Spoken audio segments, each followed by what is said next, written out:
Hey everybody, Steve Quillian here from Window Makeover. I have just arrived here in San Antonio, Texas at our project house after having driven maybe 18 hours. Wow.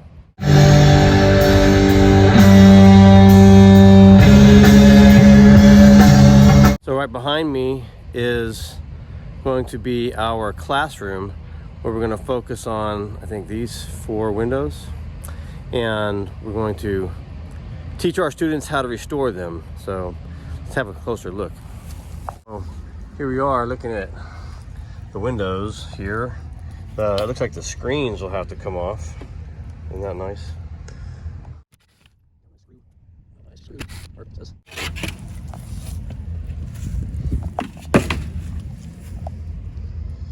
I guess you got some dirt in here.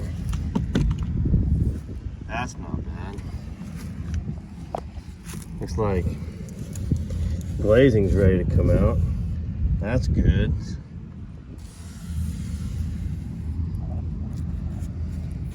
This corner has been repaired at least once.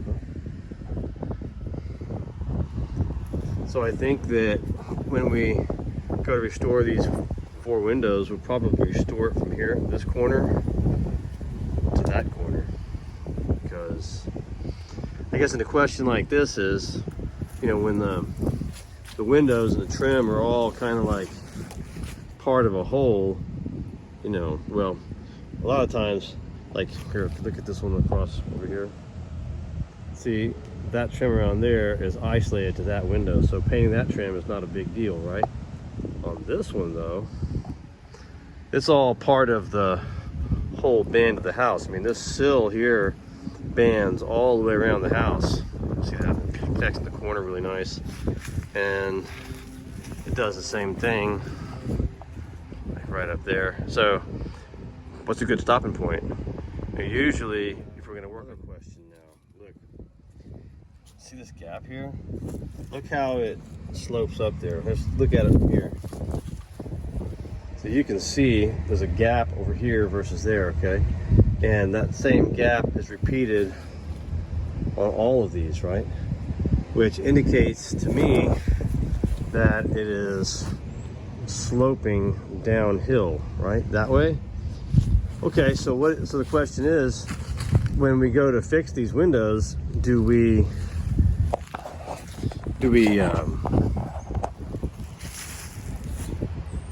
cut the sash to fit like that, and then later on when they go to jack the house up to fix it, then the windows don't fit anymore?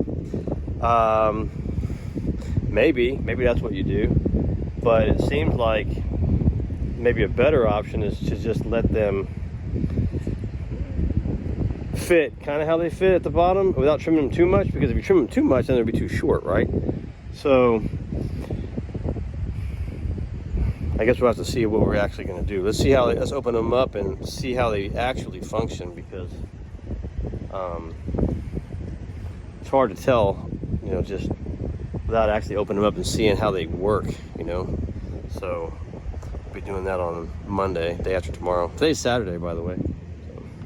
So got some other stuff here. You can see, look up here, this top sash here is obviously down, in a down position a little bit here, which, okay, well, maybe the top sash can go up a little bit and the bottom sash can go down. Let's see that. But you know, you've already got kind of a skinny bottom rail there, so how much do you have that you can really cut off? It's a good question, I think.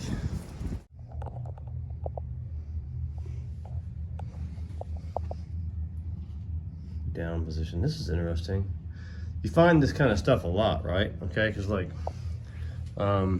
here's what I'm talking about. You find a lot. So you've got this lock right here that's it's obviously old. That's not my point. But this lock here and this keeper go together, okay?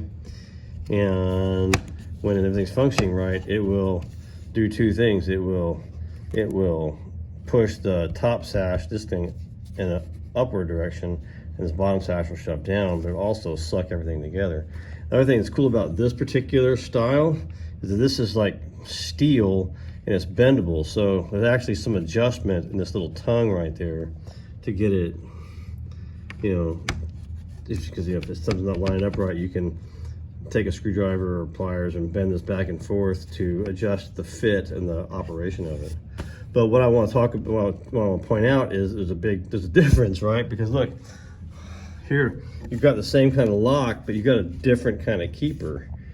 Here we want to look at that again. Okay. See, this one is like steel that's been pressed, shaped, right? This is a cast steel, I think is what that is, you know. And so, but this lock and this keeper don't fit together, which is pretty interesting. So what are we going to do about that? I mean, look, I mean, it works kind of, or maybe they put this guy on there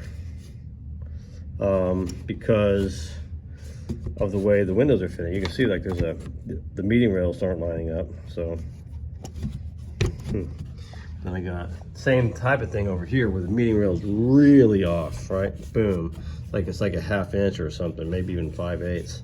So this lock here and this keeper, those don't match, you know.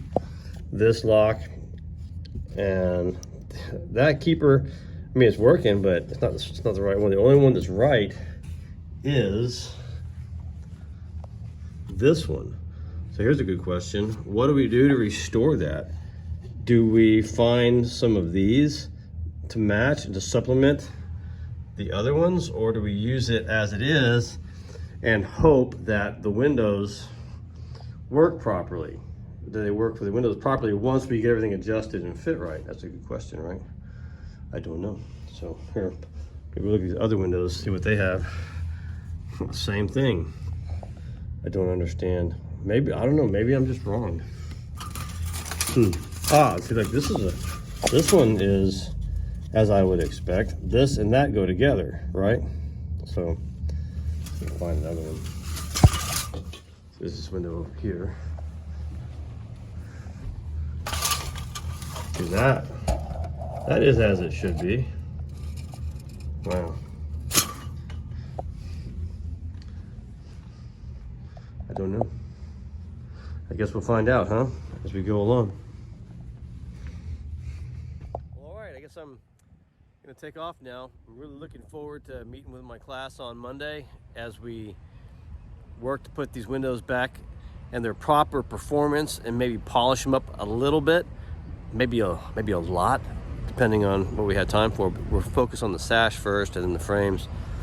By the end of the week, our students will have learned how to restore a window in its entirety, and that's our goal, and trying to put them to work and give them a trade so that they can then contribute to their own, you know, neighborhoods and to their own families and things like that. So looking forward to just doing this. So all right, love you guys. Over and out. Bye.